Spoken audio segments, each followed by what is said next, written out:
عسلامة ومرحبا بكم الناس الكل. اليوم باش نعمل ملوخية زمنية. باش نعطيكم المقادير. حطيت كيلة زيت باهية باش نحط مغرفة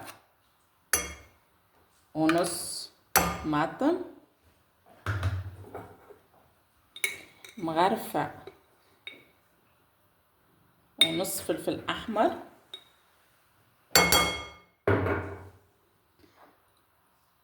شوي فلفل أكحل ما تكثروش، ملح نص مغرفة ملح،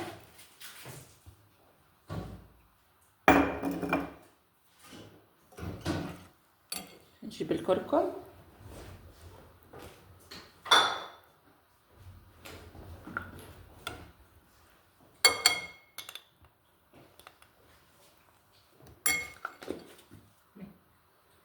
والثوم هرسته مع التابل والكروية المهريس. نخلطوا هذم كلها مع بعضهم بالقدا بالقدا.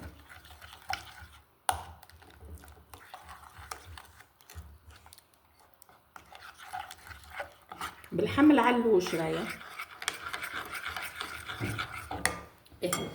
لهنا باش نجيبوا باكل الملوخيه هذا انا باش نعمله بكله راه.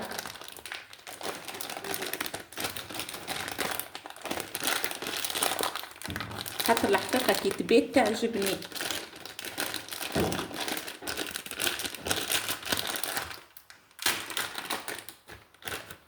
باش نحطها هكا بالتدريج بشوي بشوي.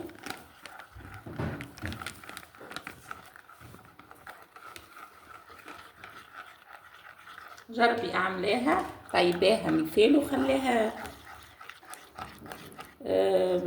نهار اخر. بالحق راهي تعطي بنه تهبل معناتها تقعد المطعم نتاعها احلاه. هذه على الطريقه الزمنيه، طريقه ماما تعمل فيها هكا، وراهي تجيكم بنينه تهبل معناتها ماهيش شكل مره، ماهيش شكل تسيب المراره نتاعها، بالعكس محلاها محلاها.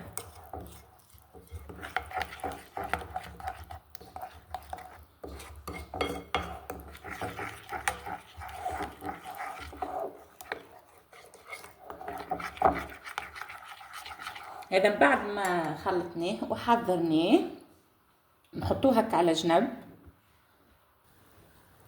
اللي هنا حضرت مقفول معبي بالماء وفيه اللحم تاع العلوش هاهو، خليته حتى لين يغلي بالكدا بالكدا بالكدا. تو باش نصب الملوخيه، راهو يلزم يغلي الماء، ما تحطوش الملوخيه في الماء البارد راهي تتكعبر ليكم. انا هاني باش نصب الملوخيه نتاعي كلها.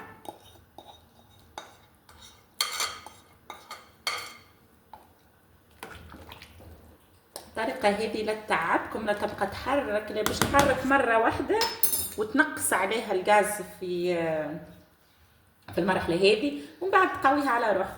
علاش؟ باش ما تفيضش، باش ما تخرجش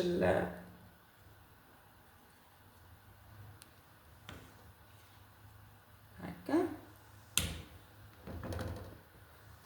باش نحركوها مره واحده باش ندخلوا المكونات كلها مع بعضهم.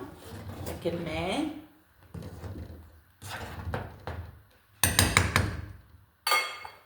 باش نغطوا عليها.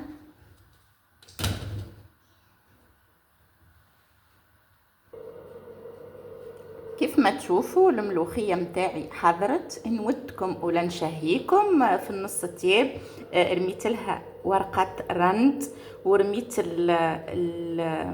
جرينات فلفل احمر، وعملت معاهم كسره. بالطبيعه الملوخيه ما تتكلكن مع الكسره.